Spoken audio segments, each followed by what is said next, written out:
There is a spark, it can ignite, and all you gotta do is bring the light. Cause a new light shine, cause a new light shine. Time to get on up, say tradition is mine. Cause a new light shine. Shalom everyone, hi, welcome to another edition of the Light Lab podcast. My name is Eliana Light, and I am here with my dear friends, Cantor Ellen Dreskin. Good to see you and to be with you. Hello. Amazing. And Rabbi Josh Wachowski. Hello. So great to be back as always. So great. I'm so grateful for both of you that we get to share this virtual space together. And I am so grateful for you listeners. We're recording this after the first episode has come out. So there will be a couple episodes in between, but I just have to say thank you so much for listening and learning along with us. It's been really exciting to receive such positive feedback and see that you're, listening, learning, exploring along with us. We're really grateful. And speaking of gratitude, when you are listening to this, it will, if all goes according to plan, be Thanksgiving, the American holiday of Thanksgiving. And as problematic and complicated as American Thanksgiving is, it does give us a chance to think a little more deeply about gratitude. So I want to ask our panel today, what are some favorite Thanksgiving rituals, past or present? Ellen, why don't you get us started? I really do remember, certainly it's a family time. It was a family time growing up. And I don't want to offend any of the vegetarians in the room, of which I am. Well, of which I am one. Right. But one of our family traditions was arguing at the end of the meal over who got to wish on the wishbone. I don't even know if people still know this tradition of two people grabbing the wishbone of the turkey. Right. And making a wish and then breaking it, and whoever ends up with the longer piece, their wish should come true. This happened only at Thanksgiving in our home. I can see by the looks on y'all's faces online here while we're recording that this is a tradition that was not a part of your Thanksgiving tradition. And in our home, there was a lot of singing afterwards. It was kind of like the autumn Pesach Seder with all the singing afterwards, and just a time of bounty and love. Beautiful. What were some of the songs that you would sing after Thanksgiving? I'm so curious. Well, my grandparents sang during World War II to raise money, like for war bonds here in America. So really old, like barbershop quartet kind of tunes, and everybody in my family played an instrument or sang, and it was Thanksgiving, particularly Americana, I must say. Amazing. So beautiful. Josh, what about your Thanksgiving rituals? Well, so I grew up in Chicago, and we were very far from any family on either side. So Thanksgiving was one of the main opportunities where we get to go see family. We would always go out east and spend time with both sides of the family. Thanksgiving, we were often in Cherry Hill, New Jersey, where I'll be again hopefully this year too. And it was for that reason really a wonderful time to get to be with family, and a time when I was really grateful to get to see my cousins and my aunts and uncles that I didn't really get to see as often. So that was always really nice. And my family also has a whole bunch of different religions represented. So it was actually the first time that I experienced saying grace. Was we would gather on Thanksgiving, and one of my cousin's father was a priest, and my cousin-in-law's father was a priest, and he would say grace in the beginning of the meal, and then we would all talk about it, and everybody would go around and share something that they were grateful for. And it had some of those traditions that felt kind of almost like a Seder, like Ellen was saying, which I think is really, really lovely. So that was always really a wonderful memory. And the other one has to do with food, which is that get us a kosher turkey, but all the sides would be dairy, and the desserts are also dairy. So I would eat the sides and dessert first, and then we would eat turkey. And then because Thanksgiving dinner is always so early at like 4 p.m. or something, then by like 7 p.m., then I could also have dessert again. So I always got dessert twice on Thanksgiving, which was always very exciting for me. That's amazing. Why on this night do we eat dessert first? Exactly. On all other nights. That's so wonderful. So I'm thinking back to my own childhood. You know, my father was a rabbi. We grew up in Memphis, Tennessee, and we had a tradition of participating in an interfaith Thanksgiving service. I know that there are other communities that do this around this time. Of course, interfaith meant like the Church of God in Christ and the Protestants and the Catholics and the Methodists and us, the one synagogue. That's what constituted interfaith. But you know what? I have to say that for Memphis, Tennessee in the 90s, like pretty good. Good on ya. And it would be hosted by a different community of faith every year, of like the 5 or 6 participating houses of worship. And that was really when I got to go to see the way, like you said, Josh, the way different communities practiced, the way different religions practiced. I also remember once my father and I talking, because they would have planning meetings before these events. And someone brought up that one of the goals of the interfaith service was to spread religious tolerance. And then one of the Christian leaders said, I don't like that word. We have to stop using that word. I don't want to be tolerated, and I don't want to tolerate you. I want to celebrate you and respect you and honor you. And that is very different than tolerating. That is very different than tolerance. And so I've never forgot that. Like, what does it mean to truly do interfaith work and work with people of different understandings and stripes, and not talk about it as tolerance, but about celebrating and uplifting. So that was always beautiful. And like you, Josh, we didn't have family in Memphis, but we had our dear friends who have become like family, and doing Thanksgiving with them every year really is something that I'm truly grateful for. I'll be back in Memphis this Thanksgiving. We might be doing it on our own as a family, but we'll have a lovely time. And as the vegan, I will be probably making most of the food. I've been doing vegetarian Thanksgiving for over half my life. And still every year people are like, what do you do? And I'm like, vegetables. Vegetables are great. They come from the earth. Anyway, we'll be eating a lot of Brussels sprouts. And we're kind of still on this gratitude train. It really works out for the themes of our podcast. In our last episode, we explored Modim Ani, and today we're keeping on that theme with Modim Anachnu Lach. Modim Anachnu Lach comes from the Hoda'ah section of the Amidah. You can even hear it, Modim Hoda'ah, this section of gratitude. Amidah is one of the oldest prayers that we have in the Jewish tradition. It's also one of the first prayers to have been canonized, in the sense that the rabbis in the Talmud were talking about what should be a part of the Amidah, what are the words that need to be said, but also what parts should it include, and what should we be doing with our bodies, and what should we be doing in our lives, and what time of day should we say it. A lot of conversations in the Talmud about prayer actually center on the Amidah, which is also called HaTfilah, the prayer, kind of the central prayer. And we're still saying the Amidah today, which I think is really incredible that we're able to continue this tradition for all these many years. The words Modim Anachnu Lach themselves come from 1 Chronicles, chapter 29, verse 13. And we'll be talking a little bit more about that later. And with our bodies, we bow at the beginning and the end. And these words, Modim Anachnu Lach, we'll talk a little bit about translations, but you might translate it as, we are grateful before you, or grateful we are to you. Anachnu is the we plural, and there's something there about gratitude. And I want to toss it over to Josh to talk a little bit about the structure of this really interesting prayer, what makes it unique. Thanks, Eliana. I love that there's this chain of tradition that we've continued since the very beginning of the Talmud, since these words were originally codified. We've been saying them and we've been making them our own, which is actually, in the Talmud, it also talks about how the rabbis used to make this prayer their own. There's this one Modim Anachnu Lach paragraph that you'll see in most Sidurim when you open it up. It's sitting right here in the section of the prayer book. And when I was growing up, and in many congregations, that paragraph is said by the prayer leader. And then there's another paragraph that's a little smaller that's said by the congregation at the same time. And this is a tradition that also dates back all the way to the Talmud, with these two prayers that are all about Modim Anachnu Lach, that start with those same words from Chronicles, that are said simultaneously.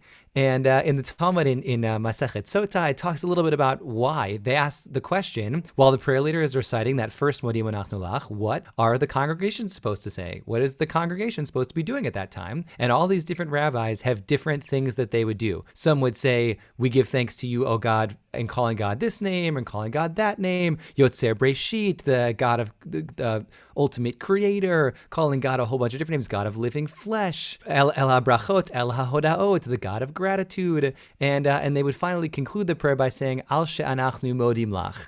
We are grateful to you for the fact that we can be grateful to you. Which I think is like an amazing phrase that's sitting right here in this second paragraph, which is all about something that I think human beings are unique in that, right? That we understand gratitude, and the fact that we can be grateful is a reason enough to be grateful. So what do the rabbis do? In the Talmud, they say, okay, well, since each one of those things, each one of these rabbis added something unique, we're going to say all of them, right? Rav Papa says, Hilkach nimrinhu lekulhu. Right? We're going to say every single one of those things. We're going to call God all of these names. We're going to figure out a way for each one of us to find our own moment of gratitude in this meta moment of gratitude. I think it's just an awesome foundation and structure. I love that so much. I mean, I love a God names moment, but I also love that this brings up for me one of the core tensions within codified structured tefillah, which is that all of the rabbis that you just talked about came up with their own ways of showing gratitude and speaking it out loud. And the Talmud said, all right, let's put them all together in a paragraph and then have everybody say it. And then when the printing press is invented, let's stick it in a siddur. And now that's how we're going to show gratitude. Right? It's such a gift that we get these words that we get to say that our ancestors gave to us. And how can we also add our own words? Yeah, Ellen, jump in. It's just occurring to me now the other words of the prayer about that this gratitude is happening Erev Vavoker V'Tzoharayim, in the evening and the morning and the afternoon, and on the Secha Shebachol Yom, the miracles that are going around us all the time. That's like anything we could say. Yes, thank you very much. Absolutely. I love that. Anything we could say. And these words in particular are interesting because the word modim, we talked a little bit about this last week, how that root can also be seen as acknowledge. And what does it mean that the root of gratitude is acknowledgement? I found this really great Dvar Tefillah, which we'll link in the show notes, as we will the text of this prayer, by the way, so that you can follow along and read it and see what we're talking about. Those will be in the show notes. A Dvar Tefillah, these words of prayer by Rabbi Adam Zagoria Moffat, who talked about the difference between acknowledge and thank, what it means to start from a cognitive place versus an emotional place. Like sometimes to feel that overwhelming sense of gratitude, that's an emotional state. It can be brought on by something, or it can be inspired in us. But we have to be sometimes in a particular state of mind or body to have that experience. But cognitive acknowledgement is a choice, right? Looking around and saying, I'm clocking that this is happening, and I am choosing to acknowledge it first with my brain, that it is something that I can feel a sense of gratitude for, right? Some of us start from the heart and some of us start with the head, but it gives everybody a way in. And so you can translate that as acknowledge or thank. The People's Prayer Book series, it's translated as gratefully acknowledge, which I like because, yes, it's it's behind Josh in his green screen picture here, which is beautiful. We love that series, by the way. Yeah, Josh? I was going to say, I love that series so much. It's been so helpful to me in figuring out a lot of more depth about what's happening in all the different prayers. It's amazing. Couldn't recommend it enough. Yeah. This episode is sponsored by my People's Prayer Book. It certainly is. I definitely used it in researching for this episode as well as many other episodes. And we'll link to where you can get copies of the My People's Prayer Book series in the show notes. But right, Gratefully Acknowledge gets to combine that. And there's something in particular about this word modim. Ellen, I want to toss it to you. It's funny, the word modim comes from this root, to thank or to be grateful, and from the same Hebrew root as Yehudim, or often the Hebrew root for just being Jewish, that we come from Yehudah, from Judah, And so we could even interpret our name as Yehudim as the grateful ones, that it really is part of our chemistry, part of our nature. When you were talking before, Eliana, I was thinking about these words being the same in our liturgy. It becomes a habit, it continues now communally, this attitude of gratitude that we mentioned last time we spoke, I think. And I think that's a great connection to just integrate it into our lives, hopefully. Amen. I love thinking about how our names have to do with us, what it means, these names that we've chosen as a people. And maybe we can do a whole other episode on this, right? Because there's Yehudim, the grateful ones. There's Hebrews, Ivrim, right? Those who are on the other side. What does it mean to be on the other side? Kind of looking at the world saying it doesn't have to be this way, and holding both of those. And then also being B'nai Israel, the children of God wrestlers. Oh my gosh, maybe we should do a separate episode on this. Okay, yeah, write that one down. Okay, I'm going to write it down. And with that, we'll be right back.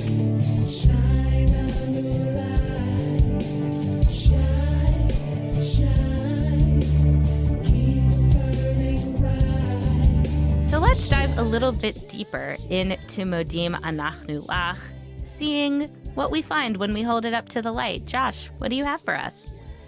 Yeah, I think it's fascinating that we've been spending a lot of time talking about names this episode already. I know we'll jump into that in our naming episode, but here in just this one particular prayer, there's so many different names for God, and I think a lot of the times when, and I learned a lot of this from you, Eliana, but we talk a lot about what it means to call God by a particular name and what kind of relationship we're trying to have with God, with divinity, with each other in those moments based on the names that we choose.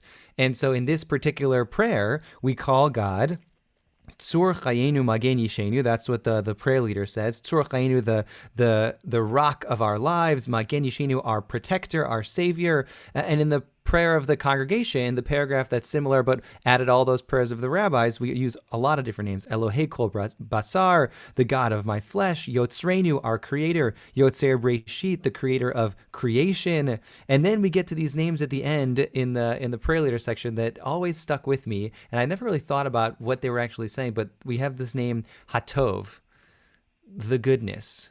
And then Hamerachem, Hatov Kilo Chalerachamecha, the goodness whose mercy has not ended, and the merciful one whose goodness and good deeds and loving kindness will not stop from us all times. And so we use the name, and then we use the other thing, and then we flip the name and the thing that's happening, right? Let me try and slow that down and say it again. So Hatov Kilo Chalerachamecha, the good one, the all good, whose mercy will never cease. V'hamarachem kilo tamu chasadecha, and the merciful one whose goodness will never cease.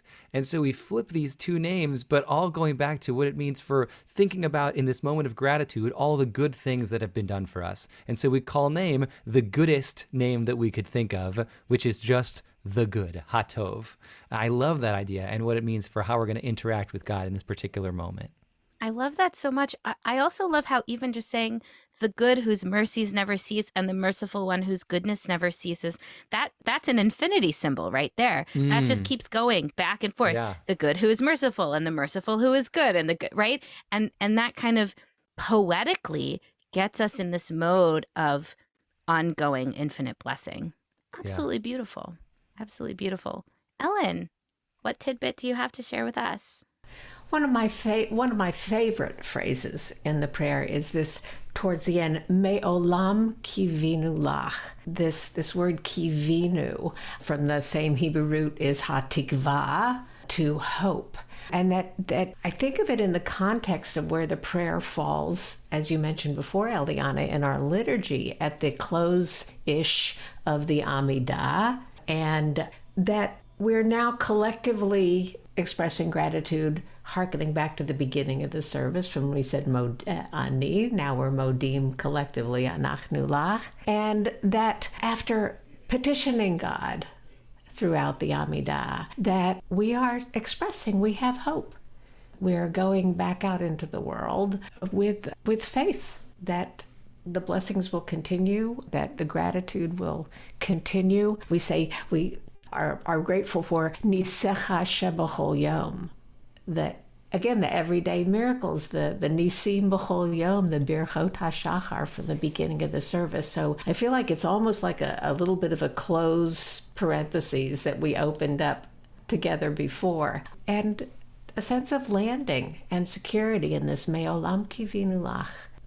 That's so great. And I have to say that dovetails perfectly with what I found, which is, of course, so often, especially what I lovingly refer to as the mumbly bits in the service that I know growing up doing traditional davening prayer practice that we don't notice before, which is that the words Modim Anachnu Lach actually do come in Pezukei de Zimra, which is the section of Psalms in our service, kind of after Birkot HaShachar. We should do a whole episode on prayer structure, but we'll get there. We'll get there. After the Psalms, there comes a section with quotes from Tanakh, and it opens with this entire section from First Chronicles, which you might know as Vayivarech David.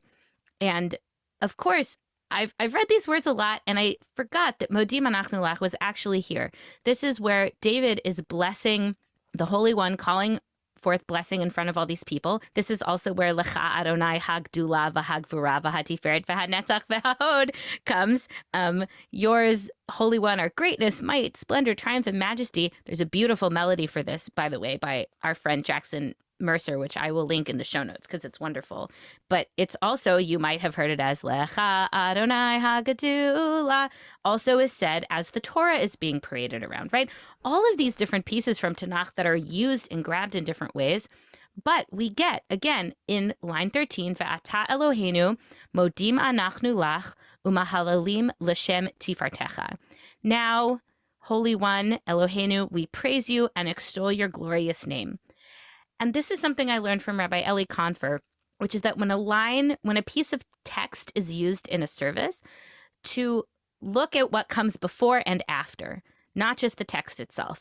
And I love line 14 of First Chronicles. Here is line 14. V'chi mi ani, umi ami, ki na'atzor koach, lehit nadev kazot, ki mimcha hakol, umiyadcha natnu lach. Who am I and who are my people that we should have the means to make such a free will offering? But all is from you, and it is your gift that we have given to you. I love that so much. It reminds me of the book The Gift by Lewis Hyde, which I would recommend to everybody, about what a gifting economy is, and that gifts keep going. You give a gift and you give a gift back. You receive a gift and you give a gift. A gift is not a transaction that stops. It's infinite. It continues through. And it also actually really connects to a Wikipedia rabbit hole that I went down last night. Somebody mentioned, I don't know if I saw it on Instagram, mere Christianity, the phrase mere Christianity. Has anybody heard of this? And I'm like, I'm interested in religious stuff. What is mere Christianity? And it's a book by C.S. Lewis based on these speeches he used to give on the radio during World War II about Christianity. And within that Wikipedia article, I read that one of the ideas that he had was the basis of a band from the 90s called Sixpence None the Richer, who sang the song, Kiss Me Beneath the Milky Twilight. Anyway, they're actually a Christian band. And that idea of Sixpence None the Richer comes from a story he tells in this book/radio segment. I know, I'm telling you, it connects, I promise. Mere Christianity, where he says, imagine that you borrow sixpence from your dad to buy your dad a gift. And then you give the gift to your dad. You are sixpence none the richer. You actually have the same amount of money that you did before. And that's like life. When we give gifts back to the Holy One, we are re-gifting things that the Holy One gave to us. It's that infinity symbol, that circulation of gifts that I love. And so that closes the parentheses of the beginning of the service, from Modeh Ani at the beginning of Birkot HaShachar to Modim Anachnu Lach at the end of Pezukei de Zimra. And then the parentheses is widened even further when we reuse those words again at the end of the Amidah. And with that, we'll be right back.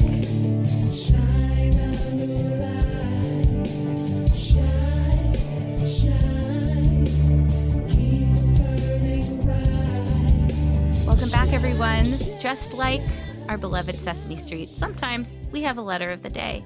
And given that we are talking about Modim, our letter of the day is Mem. Josh, why don't you tell us some stuff about Mem?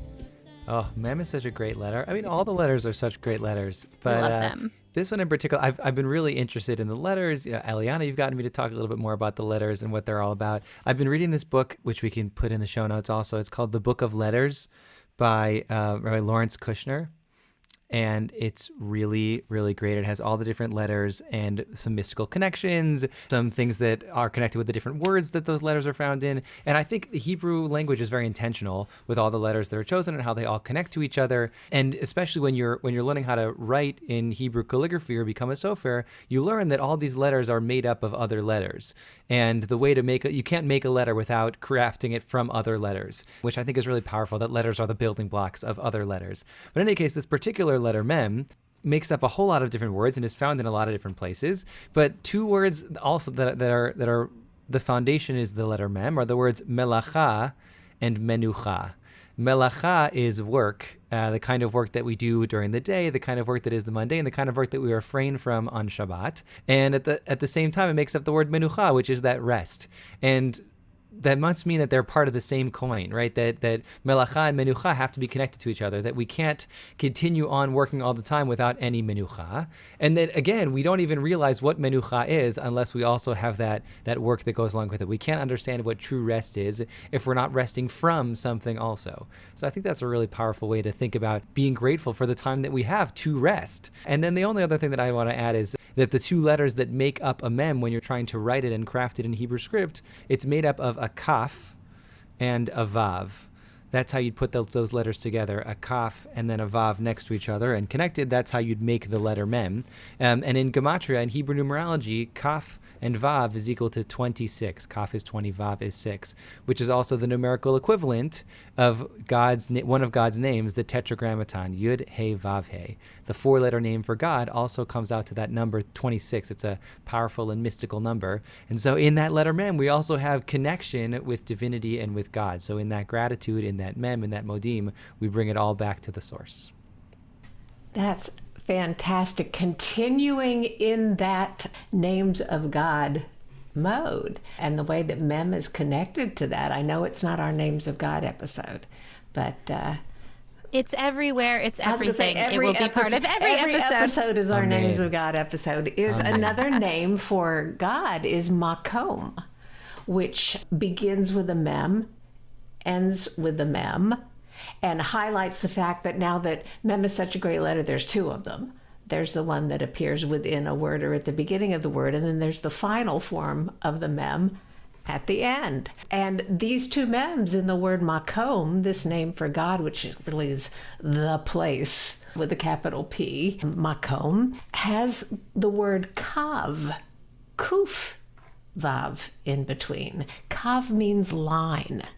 And it's like God in the above, that Vav that you spoke of, Josh, that's part of that letter, Vav, reaches both up, and also that form of Mem empties down to the final Mem. The Kav in between, God is the above and below, the known and the unknown, and the Kav, the connection, the line between them as well. When I was reading about this, it went for me, again, this is my commercial for the day, or my phrase of the day, I guess, this Me'olam Kivinu Lach, of also Me'olam, that Mem at the beginning means from.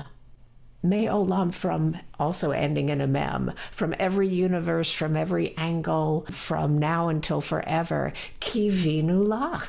Either we hope in you, or Kivinu.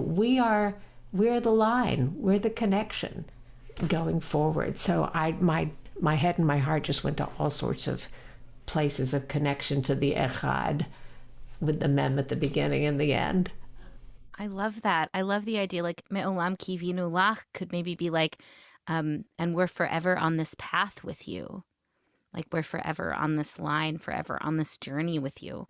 And sometimes we stray and sometimes we're back, but the journey meanders and goes where it does. I love that so much. And we are the line. We're living it.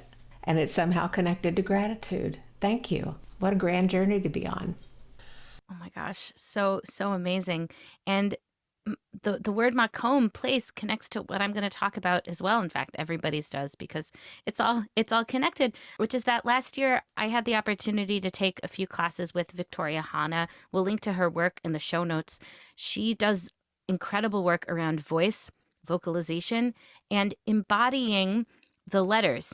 Now, Josh, probably some of the stuff in your book of letters comes from Sefer Yetzirah, I'm assuming. Sefer Yetzirah is the earliest Jewish mystical text that we have, and it's the book of formation. That's what that word Sefer Yetzirah means. And the thesis is almost, if God created the world using words, right? Let there be light. That's how we have it in our Genesis story. Each letter has significance, and that letters create, letters carve, letters make something happen in space. And in our classes with Victoria Hanna, we didn't learn Sefer Yetzirah on an intellectual level. We felt it. The three base letters in Sefer Yetzirah are Aleph, Shin, and Mem. Aleph is everything. It's all around. We'll get into this later when we do like that whole episode on Aleph we've been promising you. Shin is grounding from above, connection and grounding from above. And Mem is grounding from below, connection to the earth. You can even try it with me if you're in a place where you can do that. And think of, like, where do you feel it in your body, right? You feel it in your seat. You feel it in where you are connected to the earth, in your base, and it's that base sound. And in these words that we've been thinking about, if we say makom, right? It feels connective. It feels grounding in place. Or even mayim, the word for water, also begins and ends with mem, coming back into the earth. So with each of these letters, we can learn about it intellectually, but I invite you to play around with these letters. We can include it in the practice that we're going to do at the end of the episode. Play around with the letters and see how it feels for you. I have to say that embodying them this way has changed my relationship to Hebrew. It's not just about the words on the page, it's about the sounds that we're making. And I'm never going to look at Mem the same way again after this conversation, certainly. And with that, we'll be right back.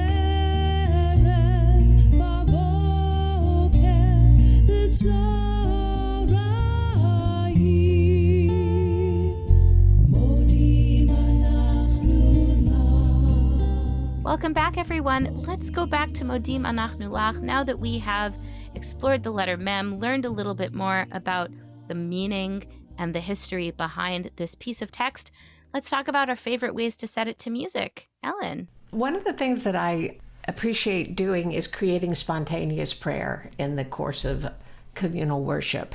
And so I appreciate, there's a version of Modim Anachnu Lach that was written by Cantor Rosalie Will and Julie Silver. And the refrain, or the first part, is very chant-like. It just repeats the words Modim Anachnu Lach, Modim Anachnu Lach, over and over again. And then there's a B part that is Erev Avoker V'Tzoharayim, evening and morning and all throughout the day. And there's space in between for interaction between leader and congregation, or between congregants, to express statements of gratitude, and then for the melody for there to be underscoring and the communal singing come in and out. It really is a beautiful melody to create a moment. And I have to mention another one, and that is Debbie Friedman's melody, Zichrona Livracha. She concentrates on that phrase, Me'olam kivinu lach. And the refrain is just, Me'olam kivinu lach, Me'olam kivinu lach. And then she uses other words from the liturgy, but it's really sweet. And lest anyone forget it exists, I'm sure it'll be in the show notes, the link, and everyone Yes. should go back and learn this one because it's a beauty.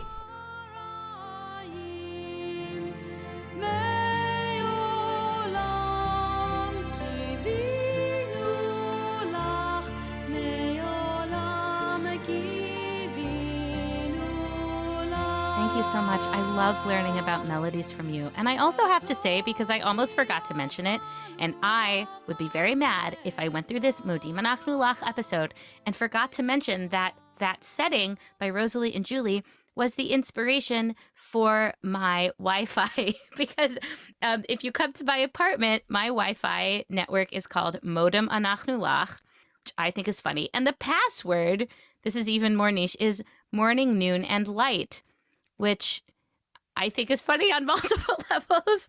But, if I have even Jewish people come over, I'm like, I don't know. Now I'll be like, listen to the episode to get why morning, noon, and light connects to Modim Anachnu Lach and why it's funny. But anyway, I think it's very clever. I love that. Josh. Now, I hope we have a lot of listeners in the Durham area that can come over and use your Wi-Fi.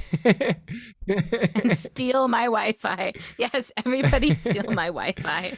Growing up, I didn't ever know a melody from Modim Anachnu Lach, so I've discovered a lot of the melodies from Modim Anachnu Lach recently, which I'm really grateful for, that I've now discovered a whole bunch, and I'm excited to learn all these new ones. But one that I discovered a couple years ago is by an incredible Israeli musician named Yonatan Razel, and he has a melody that focuses on those words that I was talking about before at the end of the out loud paragraph, which is Hatov ki lo chalu rachamecha, the part about calling God the good. And I like the way that he, sort of harps and focuses on that phrase and jumps on it over and over again. The only melody that I ever knew from this text was another melody for that one line. That was sort of a Hasidic melody when I was growing up as a kid.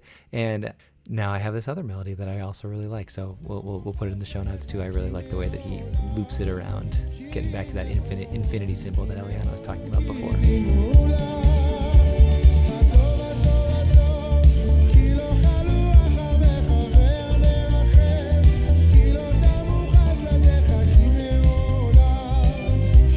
So my favorite is a recent discovery. It's been around for a while, but it's Beth Schaefer's rendering of Modim Anachnu Lach, and I found it while doing research for the J Kids radio show that I host called Way to Grow. So here's like a little cross promotional thing. You can listen to that on jkidsradio.com.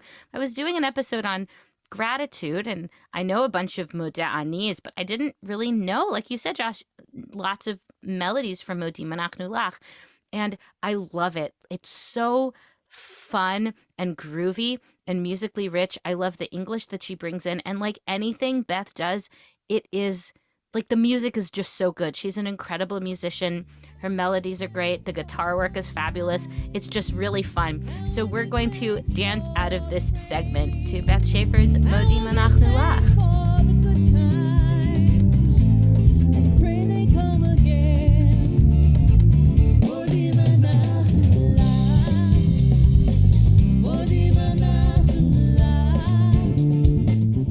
Welcome back, everyone. As we like to say, prayer is a practice, not just practice for more prayer, but practice for life. So let's do a practice together. If you're able, I invite you to sit, stand, or lie down in a comfortable yet engaged position, feeling connected somewhere to the floor, to the earth, feeling into that makom, that place, rolling your shoulders back, opening up your chest, allowing your organs to breathe, getting comfortable in whatever way that means for you, allowing your arms to fall to your sides, open to receive, closed to ground, palms on your knees, to allow your eyes to fall to a close or to focus on a spot in front of you.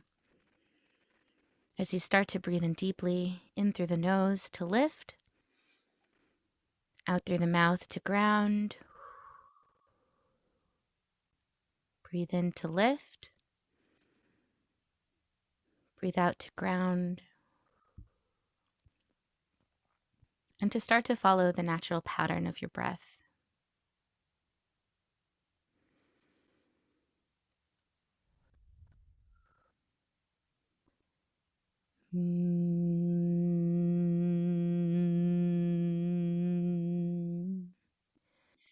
I invite you, if and when you are comfortable, to sound that mem with me, like a Tibetan singing bowl, but resonating from the inside.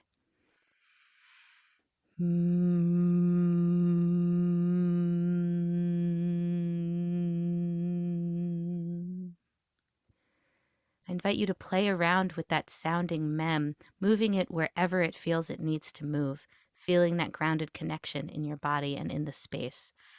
Mm. Mm.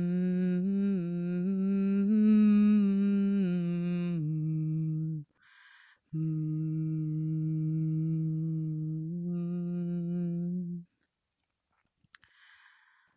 Modim.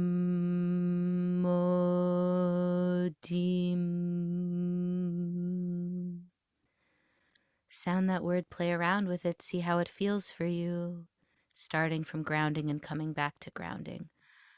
Modim.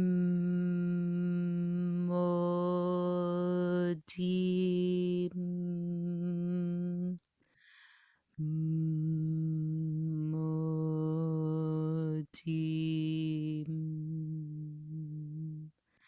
The O being connective, the Dalit, the D being the doorway, the E being the secret inside place, coming back to that grounded mem. Modim.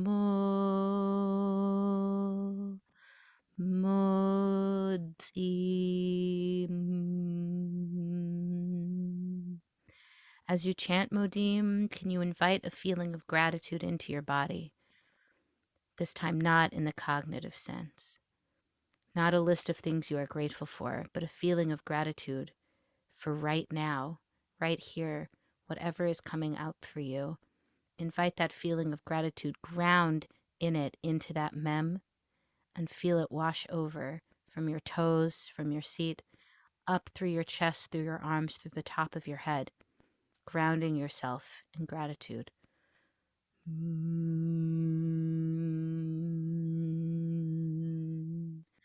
Modim. Modim.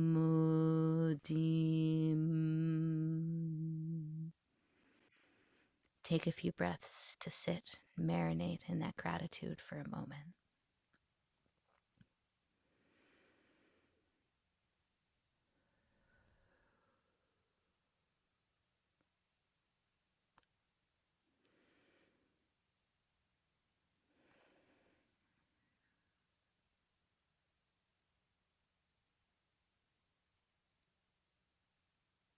When you're ready, you can open your eyes. Feel that tingling sense of gratitude. Keep it with you. It's there whenever you want it. And I am so grateful to you, Ellen and Josh, for being here as always. And I'd love to hear, based on what we've talked about today, or just how you're feeling, what is your prayer for us today? Josh, why don't you go first? I'm feeling grateful. I'm feeling glad for this opportunity, and I'm hoping that we can get back to that earliest primal gratitude, which is the gratitude for just being grateful. Before even figuring out what are the things that we're grateful for, just the idea that we can be grateful, that we have something that we can be, this emotion that we can feel, is something that I want to harken back to and try and ground myself in as I'm leaving this taping. Beautiful. Amen. There's this sense of expansiveness, of just giving thanks, of, again, the morning, noon, and night, and just for the very breath and finding it in every moment. May we be aware of the abundance and the bounty in every second of our lives. Amen. Amen. This gratitude that I'm feeling right now and that I hope can be my prayer is a gratitude that does not ignore the challenges of life and the pain and suffering that is in this world. It's a gratitude that doesn't say everything that is difficult I must keep out, everything that might make me feel sad or unsure or alone or scared or fearful I must keep out. It is a gratitude that recognizes suffering and difficulty and says, I am still in the flow of life, and there is suffering that is in the flow of life, and yet there is joy in the flow of life. And I start with a place of acknowledgement, even if it's just one little thing, knowing that it might not change everything, but it has the power to reorient myself into how I see the world, right? As Jews, we are Yehudim, we are the people of gratitude, and we are also the Ivrim, standing on the other shore and saying, the world does not have to be this way, and allowing ourselves to hold both of those truths at the same time. So grateful for both of you. Grateful for you, listeners. Grateful for everyone who is sharing and subscribing and rating and reviewing and following and all of those things that we appreciate so much. And we will see you next week. Bye, everybody. Shalom.